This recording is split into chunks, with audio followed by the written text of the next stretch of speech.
kita para matadong ang aton dalan. And of course, para matadong ang aton dalan, kinahanglanhin conversion. Pagbago. Sanlit amo ang tumungha aton yan na nga panahonan Kwaresma. Tinatadong naton ang aton kinabuhi para kita mag-ukoyhin kinabuhi sugadhan gustohan Dios. Para pagabot naton han Easter, ang celebration ng Easter, gimbayaan na naton aton kadaan nga kinabuhi. Gimbayaan na naton ang sala. Kay siring paano? Itong sala, di na kinakarawat ta Easter. Sin is no longer accepted.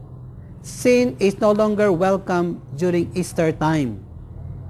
Kinanglan, babayaan ito sulod han 40 dias dida han Kwaresma. Pero siguro iti kadwa o katapusan niya pakiana, saan uman kita magbabago?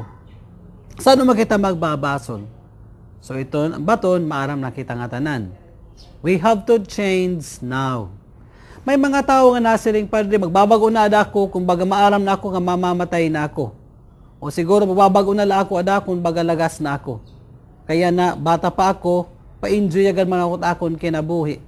Pabuhat agad lakot akon mga gusto. Tama ba ito? Nga pagbago dapat adan at aton katapusan at aton kinabuhi. Ang panahon mga Romano, may dabayato nira siring nga puplunganon nga nasiring tales vita finis ita. Anot karong sid yun?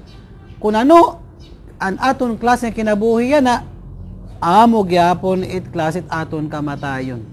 Itaw nga hakog yan na mamamatay hakog. Itong tawo nga bastos mamamatay nga bastos. Kay tao di latigda nga nagbabago. Sanglit ang ayat hatonan Ginoo, dili naton ebanghelyo, pagbasol, pagbago. Diri unina, diri buwas, diri sunod nga tuig, kundi yana. And of course, para kita magbago, it entails always beginning again and again and again and again.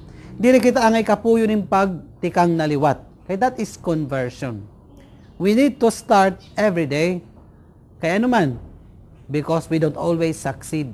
Di man kita permi nakakabuhat hanaton mga gusto nga bag-o na aton kinabuhi. Sayit manunuman nato dan first reading permi nabalikan pagtikang. Permi gin may mention, Yahweh is the God of Abraham, Isaac, and Jacob. Yan Diyos ni Abraham, ni Isaac, ni Jacob. Binabalik ito permi para makita ang mga Hudiyo ang irat tuod nga bukasyon. Pinili ra Dios para maging holy people, priestly people. So pero kita nabalik ang pagtikang. Kaya ang katinikangan amo nagahatag aton ang direksyon. Sang lisering pa han ebanghelyo nasa aton Ginoo, kung susumatan ko kamo, kung dili kamo magbasol, magkakamatay kamo nga sugad haira. If we do not repent, if we do not change our ways, we will all perish. We will all die. So makabugtuan, let us begin. And let us begin now.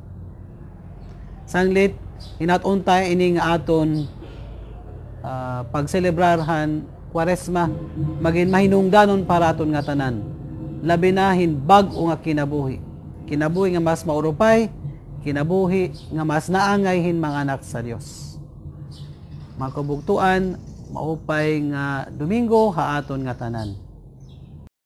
Ang ginumadaon ta haiyo, bendisan ta kamo han makagarahom nga Dios, ang ngalan Amay ug Anak ug Espiritu Santo. Amen.